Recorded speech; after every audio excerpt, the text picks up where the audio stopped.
Tell us, जिन खेलों को वो हमें बताती थी।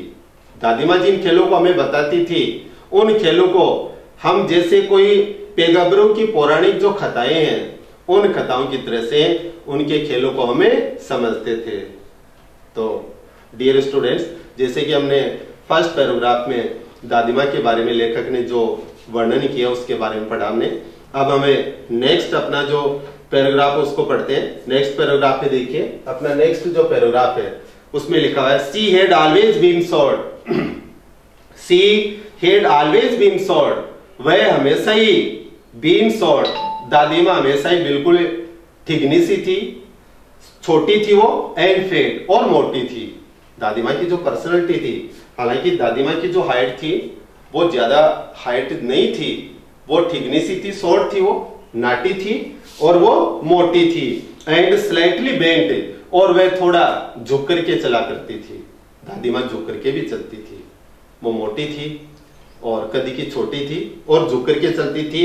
हर फेस वाज क्रिस क्रॉस, उसका जो चेहरा था क्रिस क्रॉस ऑफ रिंकल्स, वह झुर्रियों से पड़ा हुआ था। क्रिस क्रॉस अर्थात चौकोर खाने की उसके शरीर पर झुर्रियां थी, चौकोर खाने की डिजाइनदार उनके शरीर पर झुर्रियां थी, क्योंकि वो बिल्कुल वो वृद्ध थी और वृद्ध होने के कारण से उनके पूरे शरीर पर बिल्कुल डिजाइनदार वो सलवटें पड़ी हुई थी, झुर्रियां पड़ी हुई थी।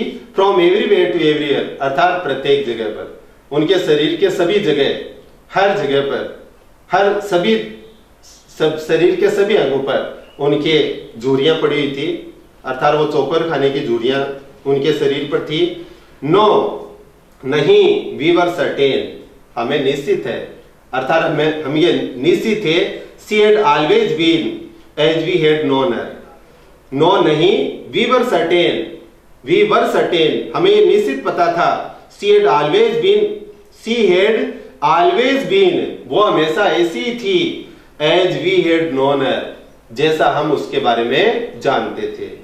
जहां तक हमारा विचार है, दादी माँ को हमने ठीक उसी प्रकार से देखा था। दादी माँ ऐसी थी, ओल्ड, अर्थात हमने दादी माँ को जब से देखा है तो वो ओल्ड, वो वृद्ध थी, सो टेरिबल ओल्ड, सो टेरिबली ओल्ड, वह इतनी भयानक रूप से वृद्ध थी, that she could not have grown older, कि अब वो और ज्यादा वृद्ध नहीं हो सकती थी।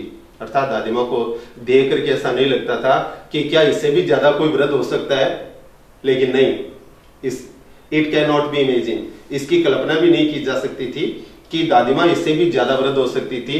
वो जितनी वृद्ध होनी थी उतनी वृद्ध थी, और इतनी भयानक रूप से वो वृद्ध थी कि अब और ज्यादा वो वृद्ध नहीं हो सकती थी। एंड हेड स्टेड, और वह ठहरी हुई थी, जो वृद्धावस्था उसकी ओल्ड एज जो थी वो ठहरी हुई थी, at the same age for 20 years, और वही जो बुढ़ापा, वही जो वृद्धावस्था थी वो पिछले 20 वर्षों से उसी अवस्था पर वो ठहरी हुई थी। 20 वर्षों से दादी माँ ठीक उसी प्रकार से दिखाई दे रही थी। अर्थात अगर किसी व्यक्ति ने 20 वर्षों पहले दादी माँ को अगर देखा है तो 20 वर्ष बाद में भी अगर उस दादी माँ को अगर वो देखेगा तो शायद वो दादी माँ वैसी उसको दिखाई देती थी। कहने का मतलब कि जब से लेखक का कहने का सेंस ये था कि दादी माँ को जब से मैंने देखा है तब से लेकर के आज तक दादी माँ में किसी प्रकार का कोई परिवर्तन, कोई चेंजेज है वो नहीं हुआ है। दादी माँ वैसी ही थी, 20 वर्षों पहले भी वैसी ही थी, और आज 20 वर्ष बाद में भी दादी माँ वैसी ही थी। उसकी पर्सनैलिटी में, उसमें किसी प्रकार का कोई परिवर्तन देखा नहीं गया था। आगे देखिए, she could never have been pretty, दादी माँ को देख करके ऐसा लग रहा था, she could never have been pretty, कि वो कभी सुंदर नहीं हो सकती थी।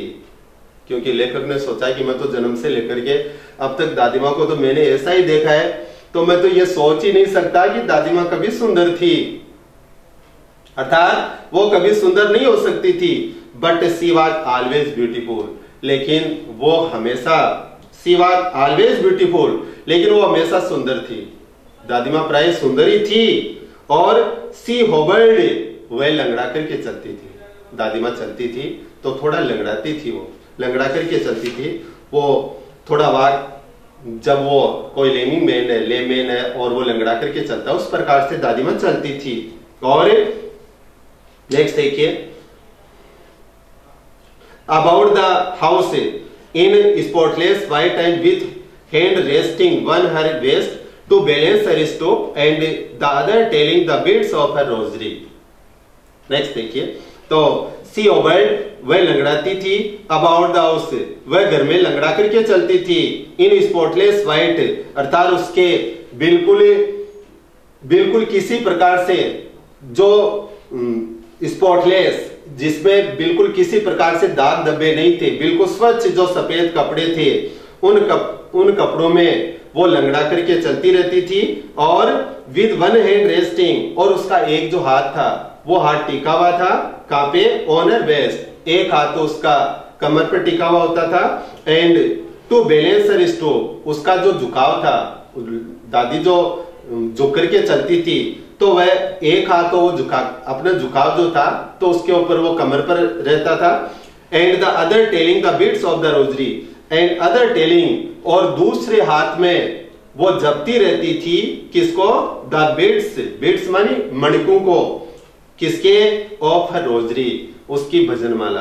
अर्थात दादी माँ का दूसरा हाथ तो जो था, दूसरे हाथ में वो एक भजन करने की जो माला थी, उस माला के मणिकों को वो जपती रहती थी। तो दादी माँ देखिए किस प्रकार से अपने दोनों हाथ उसके बीजी थे, एक हाथ उसका कमर पर होता था, और कमर, क्योंकि वो कमर पर क्यों होता, क्योंकि वो झुक करके चलती थी, और उसे वह रात देने के लिए, अपने कमर पर थोड़ा विश्राम करने के लिए, और उस पर वो हाथ टिका रहता था, और दूसरे हाथ में भजन करने की माला जो थी, उस माला के मणियों को वो जपती रहती थी। हर सिल्वर लॉक्स, हर सिल्वर में चांदी होती है, सिल्वर लॉक्स, लेकिन चांदी के समान उसकी बालों की जो लटें थी, अर्थात बालों की जो उसकी जो लटें थी, वो वर स्कैटर्ड, वो बिखरी हुई थी, अनटाइडली ओवर हर पेल पकड़ फेस, अनटाइडली अर्थात अस्वच्छ होकर के, वो ओवर हर पेल पकड़ फेस, उसके पीले और उसका पकड़ फेस, अर्थात उसका पीला और उसका जो बिल्कुल मुरझाया हुआ और जो झुर्रियां पड़ा हुआ चेहरा था, उस चेहरे पर उसके बालों की जो लटें थी वो बिखरी पड़ी थी।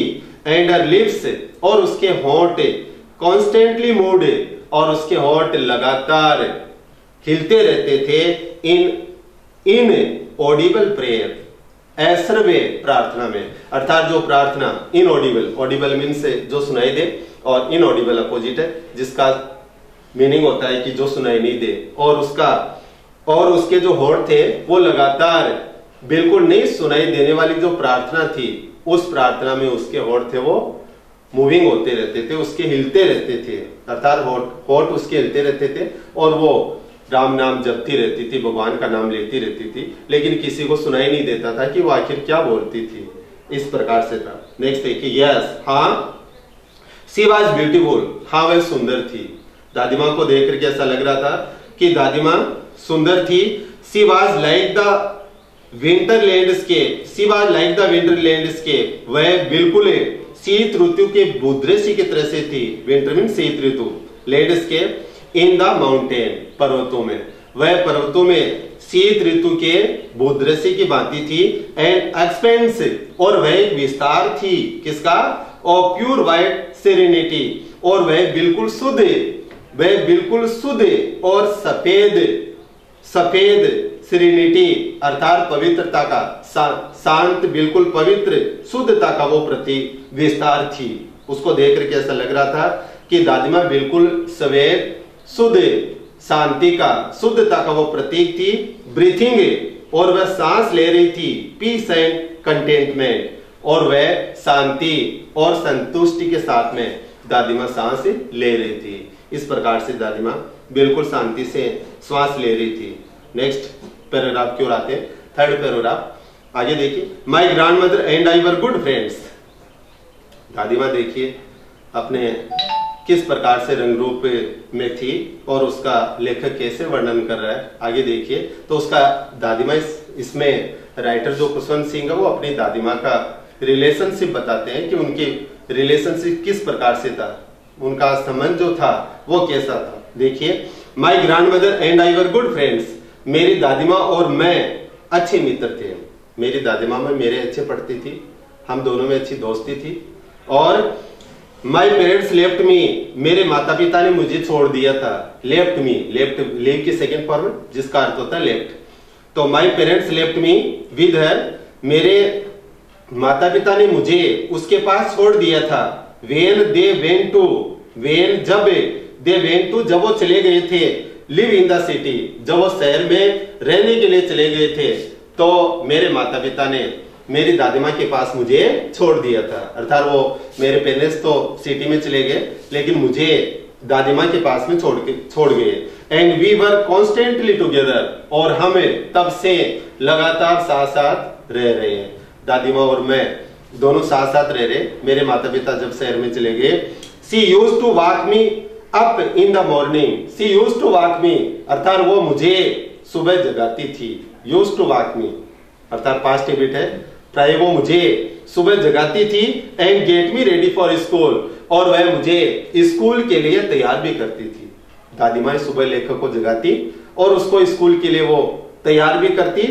She said her morning prayer, she said her morning prayer, अर्थात दादीमा अपनी प्रातःकालीन प्रार्थना कहती थी इन ए मोनोटोनस सिंग सॉन्ग, एक बिल्कुल लय में, एक गीती लय में, नीरस गीती लय में। मोनोटोनस अर्थात जो बिल्कुल नीरस था, जो बिल्कुल उबाऊ सा जो था, जिसको मैं पसंद नहीं करता था, ऐसे सिंग सॉन्ग में एक बिल्कुल लय गीत में, नीरस लय गीत में वो अपनी प्रातःकालीन प्रार्थना कहती थी। While she bathed and dressed me in the hall, और वो क्या करती, while she bathed and dressed me, जब वो मुझे स्नान कराती थी।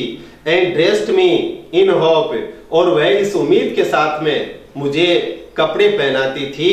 दैट आई वुड लिसन, कि मैं सुनूं, क्या सुनूं, कि जो वो मोनोटोनस सिंग सॉन्ग जो प्रेयर वो गा रही थी, उस प्रार्थना को मैं सुनूं। And get to know it by heart, और इस प्रार्थना को मैं कंठस्थ करूं, अर्थात मैं उसको याद करूं अच्छे से। दादीमा का जो प्रार्थना कहने का उस समय जो उचित था, उसका लक्ष्य था, वो ये था कि मैं दादीमा की प्रार्थना को अच्छे से सुनूं और उससे प्रार्थना को मैं कंठस्थ कर लूं। आई लिसन, मैं वो प्रार्थना सुनता था।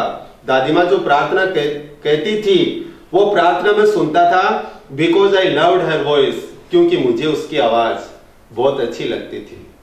मुझे वो उसकी आवाज तो अच्छी लगती थी, but never bothered to learn it, लेकिन मैं कभी उसको याद करने की चिंता नहीं करता था। बोदर परेशान होना, चिंता करना, लेकिन मैं कभी उसकी प्रार्थना को याद नहीं करता था। उसकी मुझे चिंता नहीं थी कि वो जो प्रार्थना दादीमा कह रही उसको मैं याद रखूं। Then she would fetch me wooden slate, then फिर सी वुड फेच मी, वह मेरे लिए लेकर क्या थी, फेच माने लेकर क्या ना, माई वुडन स्लेट, और फिर वो मेरी लकड़ी की जो स्लेट थी उसको लेकर क्या थी, विच सी हैड ऑलरेडी वाश्ड, जिसको वह पहले से ही धो करके साफ रखती थी। एंड प्लास्टर्ड, और उस पर पोत देती थी, वो लेपन करती।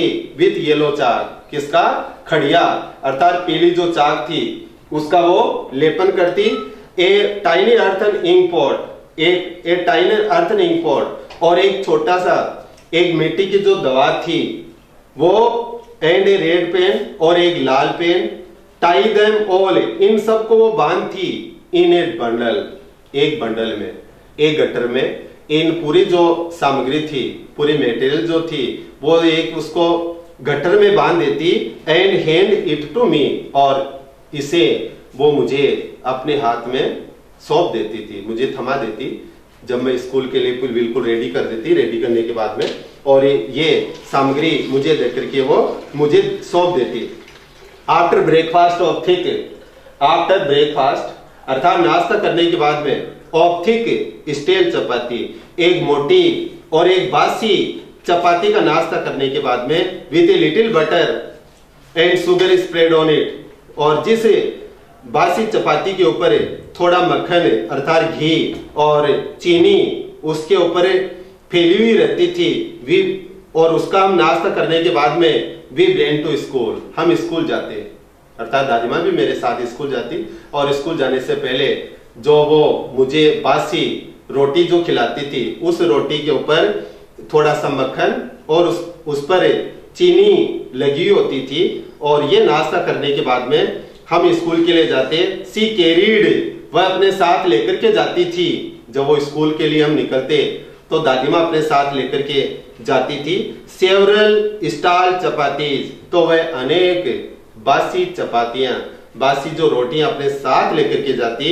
With her for the village dogs, with her for the village dogs, अर्थात ग्रामीण गांव के जो कुत्ते थे उन कुत्तों के लिए वह अपने साथ में अनेक बासी चपातियां, जो रात को बची जो रोटियां थी वो रोटियां वो गांव के जो कुत्ते थे उन कुत्तों के लिए लेकर के जाती थी।